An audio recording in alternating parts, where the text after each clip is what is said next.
ହଉଛି ଗାଇର ପତିତ ଚଣ୍ଡାଳ ବିଷ ପତିତ ଚଣ୍ଡାଳ ବଢିଆ ବିଷୟ ପତିତ ଚଣ୍ଡାଳ ଗା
नाम गुटिक आम रखिथिबा तेणु अष्टभक्त नवस्त गौरी नववर्ष चरहिणी 10 वर्ष भक्त कन्या तत्वृद्धे रजस्ता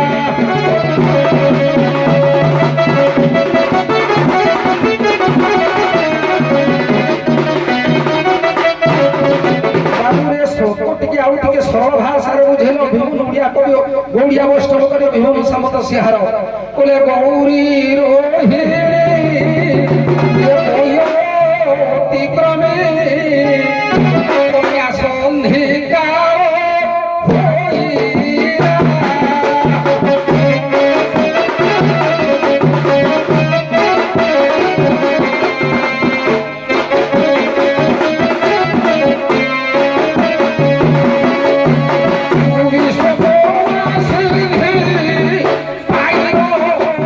Hey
ଯେମିତି ଉଆଁସି ତିଥିରେ କନ୍ୟାଟି ଜନ୍ମ ହେଲା ବୋଲି ତାକୁ ଉଆଁସି କନ୍ୟା ବୋଲି କୁହାଯାଏ।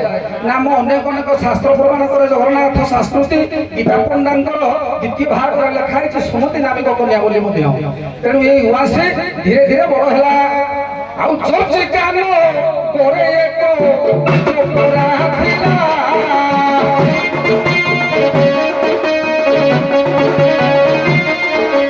ଚର୍ଚ୍ଚିକାନ ପରେ ଏକ ଚୋପରା ଥିଲା।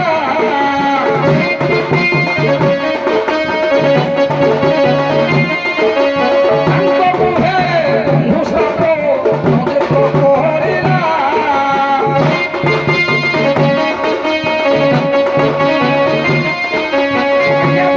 ସ୍ଥାପନ କରି ନିଜ ପାଖରେ ଆଜ୍ଞା ଚର୍ଚ୍ଚିକାର ଦେଶ ମାଧ୍ୟମରେ ନିଜଙ୍କର ସଙ୍ଗରେ ବିଭାଘର କଲା। ବିଭାଘର କଲା ଯେମିତି ସମସ୍ତେ ଆଜ୍ଞା ମୃତ୍ୟୁବରଣ କଲେ। ବିବାହ ହୋଇ କନ୍ୟା ଦେବେ ରାଜ୍ୟ ଚଳିଲା।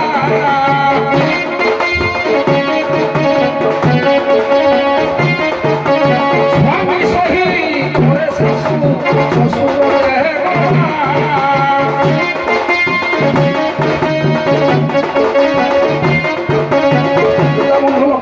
ଯେତେବେଳେ ଉଆଁସି କନ୍ୟାଟି ବିବାହ ହେଲା ସ୍ୱାମୀ ସଙ୍ଗରେ ଆଜ୍ଞା ଶାଶୁ ଶ୍ୱଶୁର ମଧ୍ୟ ମୃତ୍ୟୁବରଣ କଲେ। ଆଜ୍ଞା ପୁନର୍ବାର ଯେତେବେଳେ ଘରକୁ ଫେରି ଆସିଛି ଉଆଁସି ଏଇଠି ମୋର ଥାକ ସେ କୁହନ୍ତୁ। ଆରେ ବାବୁ ରହ ରହ ରହ ଟିକେ।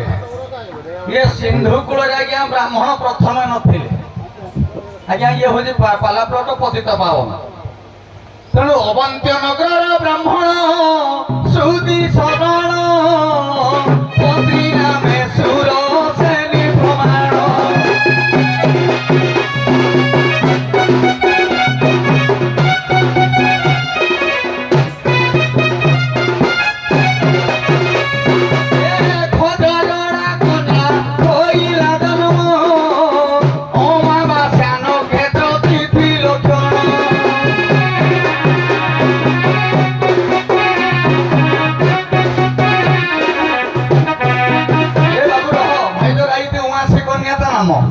ଛାଡ଼ି ଦିଅ କିନ୍ତୁ ଭାଇ ତାଙ୍କ ନାଁ ଗୋଟିଏ କହିଲେ ରେବତୀ ନା ସେବତୀ କଣ କହିଲେ ସୁମନ୍ତୀ ସୁମନ୍ତୀ।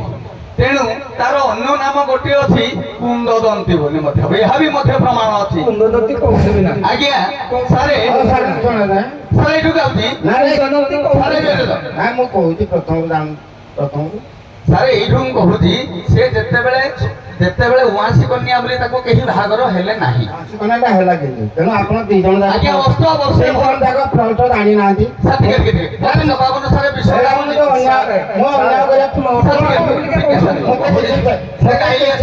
ଜାଣିବାରେ କିଛି ବୁଝାନ୍ତୁ ନାହିଁ। ଆପଣ ଯୋଉଟା କହୁଛନ୍ତି ସେ ଆଗ ଯୋଉ କହିଲେ ବ୍ରାହ୍ମଣ ମୁଁ ରାଜି ଅଛି। ଅବନ୍ତୀ ନଗର କହନ୍ତି ମୁଁ ରାଜି ଅଛି ବା ସେ ଯୋଉଟା କହନ୍ତି ସେ ବ୍ରାହ୍ମଣ ନାଁ କଣ ତା ସ୍ତ୍ରୀ ନାଁ କଣ ତାଙ୍କ ଉଆଁସି କନ୍ୟାଟା କୋଉଠୁ ହେଲା? ଆପଣ ଯୋଉ ଏଇ କଥାଟା କହୁଛନ୍ତି ବ୍ରାହ୍ମଣଙ୍କର ଗୋଟେ କନ୍ୟା ହେଲା ତାର ସ୍ତ୍ରୀ ନାହିଁ ପୁଣି କନ୍ୟାଟେ କିଣି ହେଲା ଆପଣ ଆଜ୍ଞା ଦେଖନ୍ତୁ ଶୁଣନ୍ତୁ। ଆଜ୍ଞା ପ୍ରଥମେ ଆଗ ଯୋଉ ବ୍ରାହ୍ମଣୀ କହୁଛନ୍ତି ତାଙ୍କ ନାଁ ଆଗ ପୁଅ କାହିଁକି ହେଲାନି ତାଙ୍କର କଣ କଲେ ଯେ ପୁଣି କନ୍ୟା ହେଲା? ସେ ଜଗନ୍ନାଥ ତେଣୁ ଆଜ୍ଞା ପାଇଥିଲେ କହୁଛି ସେ ଆଜ୍ଞା ସେ ବ୍ରାହ୍ମଣ ହଉଛନ୍ତି ଜଣେ ମିଶ୍ର ତାଙ୍କ ସାଙ୍ଗେ ଆଜ୍ଞା ମିଶ୍ର ଗୋଟିଏ ଅଛି ଦେବଦତ୍ତ ମିଶ୍ର ବା ମିଶ୍ର ଏଠି ବ୍ରାହ୍ମଣୀ ହେଲେ ପଦ୍ମାବତୀ। ସେ ଆଜ୍ଞା ସନ୍ତାନ ସନ୍ତୁଷ୍ଟି ନ ହେଲାରୁ ସେ ଆଜ୍ଞା ଜଗନ୍ନାଥଙ୍କୁ ପ୍ରାର୍ଥନା କଲେ କନ୍ୟା ଗୋଟିଏ ଗର୍ଭରେ ରହିଲେ। ଇଏ ଯୋଉ ଉଆଁସ ତିଥିରେ ଆଜ୍ଞା କନ୍ୟାଟି ଜନ୍ମ ହେଲା ସେତେବେଳେ ଉଆଁସିରେ ପରିଣତ ହେଇଗଲା ଉଆଁସି କନ୍ୟାରେ ପରିଣତ ହେଲା।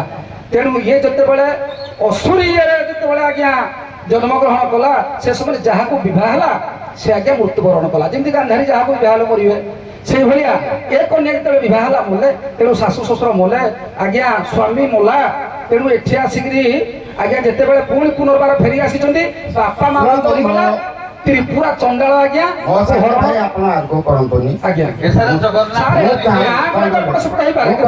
ଜାଣିଛୁ ସାର୍ ଜଗନ୍ନାଥ ନିଜେ କଥାଟା ଶୁଣନ୍ତୁ। ଯଦି ନହେଲା ଆପଣ ରିଜେକ୍ଟ କରିବେ ମୋର କହିବାର କିଛି ନାହିଁ। ତମ ଆପଣ ଦୁଇ ଜଣ ଯାକର ଆରମ୍ଭରୁ ନା ମୁଁ କହିବା ପାଇଁ ଚାହୁଁନି କଣ ପାଇଁ ଆରମ୍ଭରୁ ତ ନାଁ କହିପାରିଲନି। ଏକ ଯାହାର ପୁତ୍ର କନ୍ୟା ହଉଛି ତା ନାଁ ହଉଛି କଣ ହଉଛି ବିଷ୍ଣୁ ଶର୍ମା। କନ୍ୟା କେତେ ଲକ୍ଷ୍ମୀ କହନ୍ତୁ ଲକ୍ଷ୍ମୀ ଲକ୍ଷ୍ମୀ ପ୍ରିୟା ବୋଲି କନ୍ୟା ତାଙ୍କ ଏ ମୋ ତା ସ୍ତ୍ରୀ ହେଉଛି ବିଷ୍ଣୁ ଧନାଙ୍କ ସ୍ତ୍ରୀ ହେଉଛି ଲକ୍ଷ୍ମୀ ପ୍ରିୟା। କେତେ ଜାଗାରେ କହୁଛନ୍ତି ପଦ୍ମାବତୀ। ଏଇଟା ମୁଁ ଜାଣୁଛି ଶୁଣନ୍ତୁ ଏଇଟା ମୁଁ ଜାଣୁଛି। ତାପରେ ହେଇଛି କ'ଣ କୌଣସି କନ୍ୟାଟେ ହେଲା କେମିତି ସିଏ ଯୋଉଟା କହିଲେ ଜଗନ୍ନାଥ ତାଙ୍କ କଥା ଶୁଣି ନାହାନ୍ତି ପ୍ରଭୁ କିନ୍ତୁ ଜାଣନ୍ତି କାହିଁକି ପତିତ ଚଣ୍ଡାଳ ହବ କେମିତି ଏ କାମଟା କରିଛି କିଏ ଆପଣ ସେ ଆଡ଼କୁ ଧରନ୍ତୁ। ତେଣୁ ସିଏ କହିଲେ ଶିବ ଆରାଧନା କରନ୍ତୁ। ଶିବଙ୍କୁ ସେ ଆରାଧନା କରିଛନ୍ତି। ଶିବଙ୍କୁ ଆରାଧନା କଲେ ଶିବଙ୍କୁ କହିଲେ କ'ଣ ତମେ ଚାହୁଁଛ ତାଙ୍କର ଆଶୁତୋଷ ତାଙ୍କ ନାଁ ସେଇଠୁ ଯେ କ'ଣ ତମେ ଚାହୁଁଛ ସେ କହିଲେ ଗୋଟେ ପୁଅଟିଏ ଚାହୁଁଛ। ସେ କହିଲେ ଦେଖ ଯଦି ପୁତ୍ର ଦଉଛି ପୁତ୍ର ହବ କିନ୍ତୁ ପୁତ୍ର ଯୋଉଦିନ ଜନ୍ମ ହବ ତମ ସ୍ୱାମୀ ମରିବ। ପୁତ୍ର ଯୋଉଦିନ ଜନ୍ମ ସ୍ୱାମୀ କଲା ନା ଆଉ କାହାକୁ କ'ଣ ଜାଣିଲା ଯଦି କନ୍ୟା ଚାହୁଁ ତାହେଲେ ସେ 16 ବର୍ଷ ପର୍ଯ୍ୟନ୍ତ 15 ପର୍ଯ୍ୟନ୍ତ 16 ଯୋଉଦିନ ପଡ଼ିବ ତମେ ସ୍ୱାମୀ ସ୍ତ୍ରୀ ଯାକ ମରିବ। ସେଠୁ କହିଲେ ତାହେଲେ ଆମେ ଆଉ ପୁତ୍ର ଚାହିଁବାନି କନ୍ୟାଟିଏ ଚାହିଁବା। ସେ କନ୍ୟାଟିଏ ଚାହିଁଲେ ଏଇଟା ଶିବଙ୍କୁ ପ୍ରାର୍ଥନା କଲେ। ସେ କନ୍ୟା 15 କନ୍ୟାଟିଏ ହେଲୁ ତାଙ୍କର ହେଲା। କନ୍ୟା ହେଲା ଯୋଉଦିନ ସେଇଟା ହେଉଛି କୋଉ କନ୍ୟା କହିଲେ ଏଇଠି ଯୋଉ କହିଲା ୱାଂଶୀ କନ୍ୟା। ସେ କନ୍ୟାଟା ଅମାବାସ୍ୟା ତିଥିରେ ଜନ୍ମ ଗ୍ରହଣ କଲା। ସିଏ ଯେତେବେଳେ 15-16 ବର୍ଷ ହେଇଯାଇଛି ବାପା ମା ମରିଗଲେ ତାର ଆଉ କେହି ନାହିଁ କ'ଣ କରିବି ଚଳିବି କେମିତି ଇଏ ବନରେ ଚାରିଆଡ଼େ ବୁଲିଲା। ବୁଲିବା ଭିତରେ ଏଇଟା ହେଉଛି ପ୍ରଭୁ ଜଗନ୍ନାଥ ନାରାୟଣ ଯୋଉ କହୁଛେ ଏଇଠି ତାଙ୍କର ଚକ୍ରାନ୍ତ। ପ୍ରଭୁ ଚଣ୍ଡାଳ ବେଶ ହେଲେ ସେ ମନ୍ଦିରରେ ରହିଥିବା ପ୍ରଭୁ ଚଣ୍ଡାଳ ହେଲେ ଇଏ ଯାଇ କରିଥିଲେ ତା ସହିତ ଚଣ୍ଡାଳ ହେଇକିରି ମଦ୍ୟପାନ କଲା ଭଳି ବେଶରେ ଯାଇକିରି ୱାଂଶୀ କନ୍ୟା ସହିତ ତାଙ୍କର ସଙ୍ଗମ ହେଲା। ସଙ୍ଗମ ହେବା ପରେ ପୁତ୍ର ଜନ୍ମ ହେଲା। ଏଇଟା କହିଛନ୍ତି ପୁତ୍ର ଜନ୍ମ ଯେମିତି ହେଇଛି ଏଇଆଡ଼େ ତା ସ୍ୱାମୀ ମରିଲା। ଭଗବାନ ରୂପ ମାନ ଭଗବାନଙ୍କର କ'ଣ ଖେଳା ଲୀଳା କେମିତି ଭଗବାନ ସେଇଟା ନଷ୍ଟ ହେଇଗଲେ ଅର୍ଥାତ କିଛି ଜାଣିପାରିଲାନି। ୱାଂଶୀ କନ୍ୟା ଜାଣିପାରିଲାନି ଯେ ଆର ପରିଚୟ କ'ଣ ଦେବି ମୁଁ ଯିଏ ପଚାରିଲେ ଆର ପିତାର ପରିଚୟ ଦେବି କ'ଣ। ତେଣୁ ନା ଇଏ ଗୋଟେ ପଡ଼ିଯାଇଛି ଇଏ ଗୋଟେ ଚଣ୍ଡାଳଟା ଭଳି ପତିତ ଭଳି ଏଇଟା। ତେଣୁ ନା ମୁଁ ଦେବି ପୁଅଟି ନାଁ ଦେବି ପତିତ।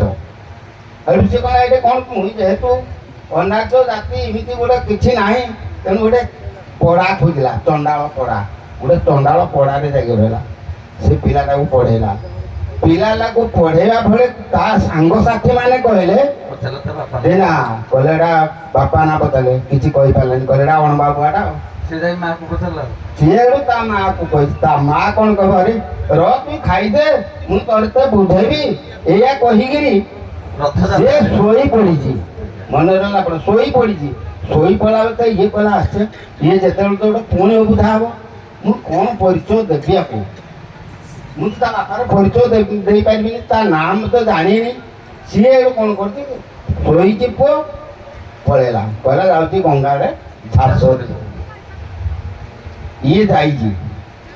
ଇଏ ଗଙ୍ଗାରେ ଘାସ ଦେବା ପାଇଁ ଯାଇଛି। ଯେତେ ଘାସ ଦେବା ପାଇଁ ଯାଆନ୍ତି ପ୍ରଭୁ ନିଜେ ନାରାୟଣ ତା ପଛ ଟାଣି ଆଣିଛନ୍ତି। ଏଇଠି କଥାଟା ପ୍ଲଟ୍ ରହିଲା ଏଠି ପୁଅଙ୍କର ପ୍ଲଟ୍ଟା ପୁଣି ଆଇବ। ନାରଦ ମୁନି ତାଙ୍କୁ ଆସିଛନ୍ତି ପୁଅକୁ କହିଛନ୍ତି କହିଲେ କେମିତି ଆଜ୍ଞା ମୁଁ ମୋ ମାଆ ତ ପାଉନି କେମିତି କହୁଛି କହିଲେ ତୋ ମାଆକୁ ପାଇବୁ ସବୁ କିଛି ପାଇବୁ ତୁ ଶିବଙ୍କୁ ତପସ୍ୟା କର। ଶିବଙ୍କୁ ଏଇ ଜିନିଷ ସବୁ ମାଗିବୁ। 3-4ଟା ମାଗିଛି ସେ ପାର୍ବତୀଙ୍କୁ ମଧ୍ୟ ସେ କହିଛି। ସେ କହିଲା ହେଟା ହେଇପାରିବ ନାହିଁ ଶିବ କହୁଛନ୍ତି ସେଟା ହେଇପାରିବନି ଅନ୍ୟ ଯାହା କହିବୁ ମୁଁ ତାହା ସବୁ ଡମ୍ବରୁ ତ୍ରିଶୂଳ ସମସ୍ତେ ମାଗିଲେ।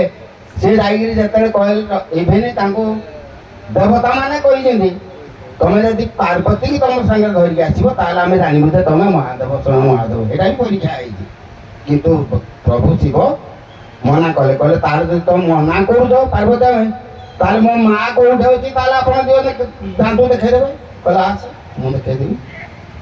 ଇଏ ଏଇ ସମୟରେ ଯାଇଛି ଇଏ ଟାଣୁଛନ୍ତି ପ୍ରଭୁ ଟାଣୁଛନ୍ତି ଇଏ ଯାଇକିରି ଦେଖିଦେଇଛି ମାଆଙ୍କୁ ଯାହାଟା ପ୍ଲଟ୍ ଜାଣି ଦେଖିଦେଇଛି। ସେଇ ସମୟରେ ସେ ଜାଣିଲେ ପ୍ରଭୁ ଭଗବାନ ନିଜେ ହେଲେ ପରିଚୟ ଦେଇଛନ୍ତି ତାହେଲେ କେମିତି ଆମ ତାର ସ୍ଥାନ କୋଉଟା ହବ ମୁଁ ପୁଅର ପରିଚୟ କେମିତି କହିଲେ ତୋ ପୁଅର ସ୍ଥାନ ଯୋଉଟାକି ଦୁନିଆ ଜାଣିମ ଆଜି ପତିତ ପାବନ ବାନା ସାର୍ ପତିତ ଚକ୍ରରେ ଏଇ ଯୋଉ ଚକ୍ରରେ ତାକୁ ବଧ କରାହେଇଛି ଆଜ୍ଞା ହଁ, ତାର ସେଇଟା। ମସ୍ତକ ବଧା କରାହେଇଛି ତେଣୁ ମୁଁ ଆସି ମାଗିଛି ହଁ ସେଇଟା ହଁ ସାରେ ଯେତେବେଳେ ପରେ ଏଇଟା- ମନେ ପରେ ତ ମନେ ପକଉଛ ସାର୍ ଟିକେ ପ୍ରଥମରୁ ନାଇଁ, ନାଇଁ, ହବ ହବ ମୁଁ କହୁଛି ତେଣୁ ସେଥିପାଇଁ ବି ଦୁଃଖ କରିବେନି କାରଣ ସମୟ ସୀମାକୁ ଲକ୍ଷ୍ୟ କରିକି ଆପଣ ଯଦି ଷ୍ଟାର୍ଟରୁ ଠିକ ଆରମ୍ଭ କରିଥାନ୍ତେ ଏ ବି ଷ୍ଟାର୍ଟରୁ ନାଇଁ ସାର୍ ଏଇ ଯୋଉ ଆପଣ କହିଲେ ଯେତେବେଳେ ମା ପୁଅର ମା ବାପ ପରିଚୟ କେମିତି ଦେବ ରଥଯାତ୍ରା ସମୟରେ ହଁ। ଯେତେବେଳେ ଯାଇକିରି ମୁଣ୍ଡ ଚକା ତଳେ ଦେବ କହିବ ନାଇଁ ନାଇଁ ଦେଖେ ଏଇ ଜଣକ ତ ବାପା ବୋଲି ପରିଚୟ ଏଇଟା ସାର୍ ଆମର ପାଲାର ପ୍ରୋଟୋକଲ୍ ହଉଛି ପତିତ ପାବନ ଦେଇଛି ବଙ୍ଗାର ଏଇଟା ଆଜ୍ଞା।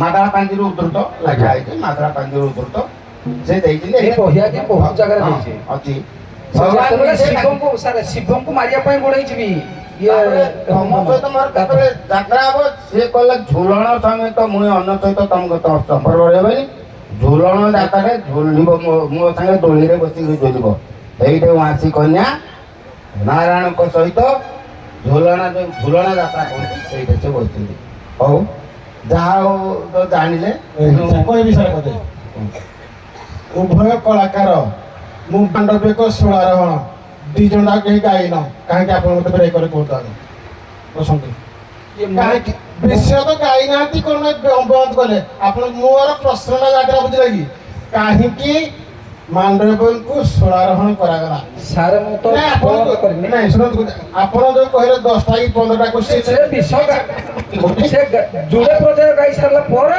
ମୁଁ ଆପଣଙ୍କୁ ମୁଁ ତାকে କହିଲି ଠିକ ଗାଇଛି ବୋଲି। ନାଇଁ ନାଇଁ ନାଇଁ ସେ ଦିଟା ପର୍ଯ୍ୟାୟ ଗାଇ ସାରିଲା ପରେ ମୁଁ ତାକୁ କହିଛି ସାର୍ 10 ବାରଟା ଟିକେଟ ମାଣ୍ଡବିକ ସୁଳାରୋହଣ ସାର୍ ଟିକେ ସାର୍ ମୁଁ ଗାଇବି ପିଛଡ଼ା କହିସାରେ ଆଜ୍ଞା ମାଣ୍ଡବୀଙ୍କ ସୁଳାରୋହଣ ଟିଭି ସିରିଆଲ ସଦାବେଳେ ଦଉଛି ଆଜ୍ଞା। এটা কোন মানে তাকে ষোলো সারা এ ছুয়াঙ্কর যে কথা ভাগবত নাই যে ছুটিটা বহি সেই রাখলে শিশু মন্দির লেখা লিখি ନାଇଁ ସାର୍ ମୁଁ ବିଷୟଟା ସାର୍ ମୋ ନେଇକି କଥାକୁ ଆପଣ ବ୍ୟସ୍ତ ହୁଅନ୍ତୁନି ମୋ କଥା କହିବାର ହେଲା ସେଇଆ ପ୍ରଥମ ଦିନ ଦେଇଥିଲି ବାଇଧନ ଭାଗ ଏଇଭଳିଆ କେହି ଗାଇ ନଥିଲେ ଯୋଉ ଥିଲେ ବଳରାମ ପ୍ରସାଦକୁ ନାଇଁ ପ୍ରଥମ ଦିନ ଥିଲେ ବଳରାମ ପ୍ରସାଦକୁ କାଣ୍ଡସର ବିଷୟ ଦେଇଥିଲି ସୁରେଖା ନଣ୍ଡା ବୁଲେଇକିରି ବଳରାମ ପ୍ରସାଦ ଗାଇ ପାରିନଥିଲା ଆପଣ ତ ସାରା ଗାଇଥିଲେ ବିଷୟଟି ପରିଷ୍କାର କିଛି ଚିଟିଂ ହେଇଥିଲା ଆପଣଙ୍କୁ ଆଗରୁ କହିଦେଇଥିଲି ଆପଣ ଇନଡାଇରେକ୍ଟଲି ମତେ କଥାଟା କହୁଛନ୍ତି ନାଇଁ ନାଇଁ ଶୁଣି ସାରନ୍ତୁ ଟିକେ କଥା। ମୋ କହିବା କଥା ଆପଣ ଯଦି ପ୍ରଥମ ଦିନ କହିଥାନ୍ତେ ନାହିଁ ସାରେ ତ୍ରିକୁଟି କରନ୍ତୁ ମୁଁ କରିଥାନ୍ତି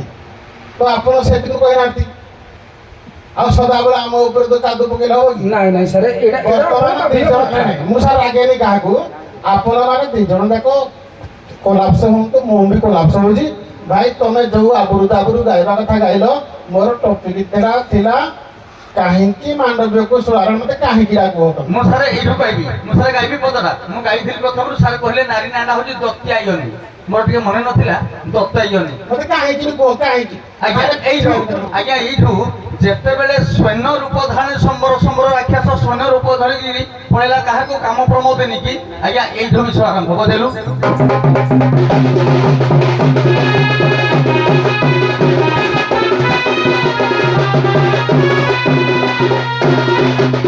আজ্ঞা কাম প্রমোদিনী জেনে না করি সুবর্ণ অলঙ্কার আছে পুরী আজ্ঞা স্বৈন রূপ ধরি রাক্ষস নেলা আজ্ঞা দেখো কথায় পূর্ব মামলা আজ্ঞা সুবর্ণ তোর পড়িলা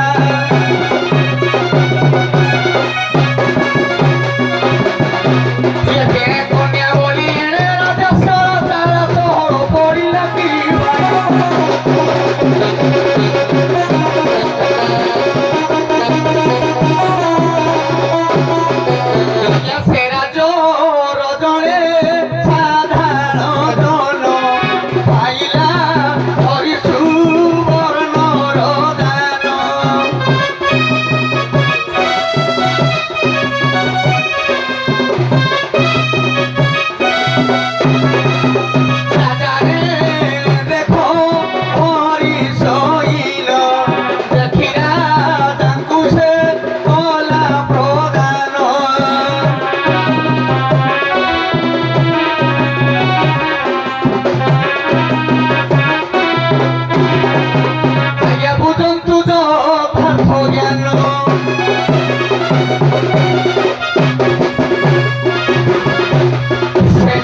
ବାସସ୍ଥାନ ମୋ ବାଇରହନ